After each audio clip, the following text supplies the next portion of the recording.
Okay, good morning everyone. So I'm back here to introduce our last coil pot assignment. We're calling it coil pot number 3.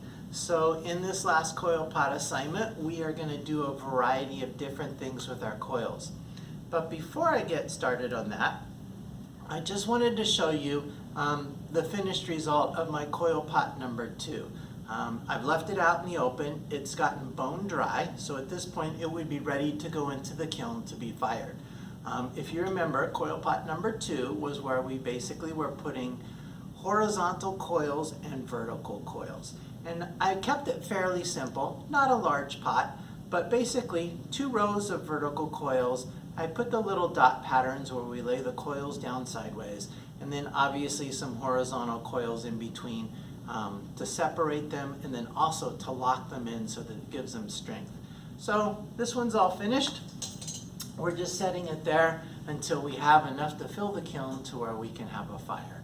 So for this third coil pot, what we're going to do, don't worry, you don't have to make it this large. I made this several years ago, actually 1998, so it's been around a long time. It doesn't have a glaze on it, it has a stain on it. And I stained it and then washed the stain away so it would stay in the crevices of the coils, so it would show up the designs a little bit better. So on this last coil pot, it's kind of a free-for-all of a lot of different things you can do with your coils. You can spiral your coils to make little medallions. You can still have horizontal coils, you can have vertical coils. You could also make little windows with your coils. Just don't make them too large, because if you stack more clay on top, the weight of the clay will cause them to collapse or to sag. They could be circular, they could be square as I have here. You can take your coils and go back and forth, what I call S-curves, and you can do them that way and then stack them and attach them. You could cut your coils at an angle so that they have a slant. You can do all sorts of different things with your coils. If you want to try and get fancy, you can even spell out your name or part of your name, or you might put the year that you made the coil pot. You guys are all seniors, so perhaps you put 2021 for the year you're graduating. Entirely up to you. I've got several different examples here on the table. Again, you're going to start with a slab base, and then you're going to envision what you want to build, whether it's a bowl shape, whether it's a straight cylinder, whether you want to do it square, rectangular. It could be something that's oval. Doesn't have to be this large, but it could be oval in shape. Entirely up to you. So I have one here that I started, and so it's not finished yet. I'm going to continue to build on it, but I just wanted to give you a little bit of an example. So at this point, just like the last video, I'm going to pause the video and move the camera around here where it's closer so you can get a little bit better look.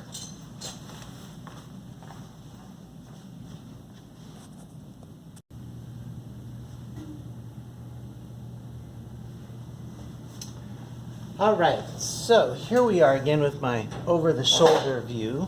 Hopefully this will give you guys the best look on what we're doing here. So hopefully I don't bump and move the camera. Okay, so this is the one that I started. And I started with my slab base, and then I've done 2 horizontal coils to get started. Then what I decided to do is this kind of S-curve pattern. And you can kind of see how it wraps around here. And it is in a couple different sections because I couldn't make a coil long enough to do the whole thing. So I tried to piece it together. If you decide to use the S-curves, you may find that you'll have to do the same thing. So I have some different pieces started here that I wanted to show you guys before I actually add on to my coil pot. And a little tip, what I found just the other day in experimenting, I had this piece of foam or sponge packing material, and you know how we've been laying our coils down on the board to blend them on the back first. Well, I found that it smashes the front a little bit. But if I put it on this foam material before I started smearing and blending them together, then when I flipped it over, it didn't smash the front design as much. So if you have a towel at home, a dishcloth, a washcloth, an old hand towel, something that you don't mind getting a little clay on, that's a good option, and it will help to keep your coils a little bit neater as you work with them. So in terms of the S-curves, what I do is I take my piece of clay, my coil, and I sponge it first, and I get it nice and soft. And then I go ahead and I work to bend it and make the little S-curves. Then I flip it over, and on the back side, I go ahead and I just blend it together. Now, I always blend mine together before I stand them up because I think it just makes it easier and it makes it neater. So I would go ahead and blend this together completely, smoothing it, making it as neat as I can. You can see that the front side doesn't get flattened by using the little sponge here. So after I've blended it together, okay, similar to this one here, then I would go ahead and I would stand it up onto my pot. I'll use this as an example. And I would stand it where I want to join it, and then I would go ahead and curve it to match the shape of the pot. I'd take my thumb and I would just pinch and smear that clay down into the coil that's underneath it. And I would just blend that really well, filling in so there's no holes, there's no gaps, until it attaches itself to the pot. And then I would take my next section, try to match it up where I stopped here, and then go ahead and just continue all the way around so that I have it joined completely to the coil that's underneath it. Now this won't stick because this is wet clay onto something that's already been fired, but it'll stick until it starts to dry. And I'm just using it as an example because I'm not ready to stick anything else onto the other pot. But you can see if you blend the section first and you stand it up, it's going to make it much easier. Now when you do your S-curves, what I found is if you can pinch this together more, you don't see that little bit of kind of funny smeared clay coming through the little gaps. So if you squeeze that together better, you won't have that problem. What I'll do is I'll go back in here with a little sponge later and try and smooth and flatten that out so it looks a little bit neater. Something I discovered as I was doing it. So keep that in mind. So as I said, this will stick a little bit because it's wet. So a couple other ones you can do. You can take your coils and you can basically coil and roll them in from each side. So basically if I unroll this, you can see I rolled one back from the bottom and one from the top until they met. Same thing, I would flip this over and then I would go ahead and I would work on smearing it together. And just take your finger and smear and blend it together really well. Remember, if you're not blending it, then there's nothing that's going to hold it together. When it starts to dry, it will want to crack and come apart, fall apart, come apart. And if it doesn't do it when it's drying, it will definitely fall apart when it comes out of the kiln after it's been bisque fired. So make sure you're blending together everything on the inside. We shouldn't have any remaining lines where we can see the coils from the inside. We do want to see them on the outside, but not on the inside. The inside should be all smooth. It should look all one piece. So then I would flip this over, and if I was going to attach it onto my pot, then I would stand it up and blend and smear it right down into my pot, just like I showed you a few minutes ago with the S-curves. So there's S-curves, there's spirals, there's medallions, there's pretty much whatever you can come up with. So I've got my pot here that I'm working on, and I'm going to go ahead and take one of the little medallions that I made. I've already blended it from the back. I'm going to take the pot and I'm going to line this up where I want to join it. So again, I'm just going to stand it here, curve it to meet. I'm going to try and press it up against here, and then I'm going to go ahead, I'm going to support it with my outside hand, take my thumb, and I'm just going to smear some of that clay down into the coil that's underneath it. And I'm also going to smear sideways. I tend to start off by blending it down to make sure it's attached, and then I go sideways to try and smooth it out so it looks like it's all one surface, nice and clean. Hopefully you can see that inside there. Okay, now where the two touch each other, same thing. I'm going to put my hand out here. I'm going to go ahead and support it. I'm going to take my thumb and I'm just going to smear and blend sideways. Then I'm going to come from the other side and do the same thing. I'm sure my hand's probably blocking the view there, but I'm doing the same thing. Just blending it and attaching it the best that I can. Okay? Now on the little medallions, you're going to have a gap here in between. If you want to leave that hole as just something where it's a gap, it shines through, that's fine. If that bothers you, you can just go pinch some soft clay and you can smear in there over it so that you don't see that. It's entirely up to you, excuse me there. So I've got my medallions, but I didn't have a way to really space it out and plan it, so I'm going to be left with a gap here. So what I'm going to do is basically just take a coil and I'm going to go ahead and trim it to match to fill in that gap. I might need to take 2 and smash in there. And I'm just going to go ahead and fill that space with that extra coil. And then I'm going to wrap a coil on top, horizontal coil, and blend down into it. Remember, you always want to finish with a horizontal coil because that's what's going to lock it in. That's what's going to give it strength. Okay? So if I show you the inside, you can see you don't have any more lines of the coils. It's all smooth. Yes, you might see some texture from my fingers where I've smeared it.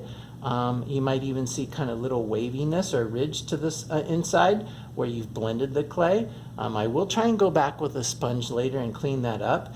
And what I did is I took a sponge and I just pushed it over the edge of a paintbrush and put a rubber band around it so that hopefully I'll be able to get inside and sponge and clean some of this up without messing up my pot.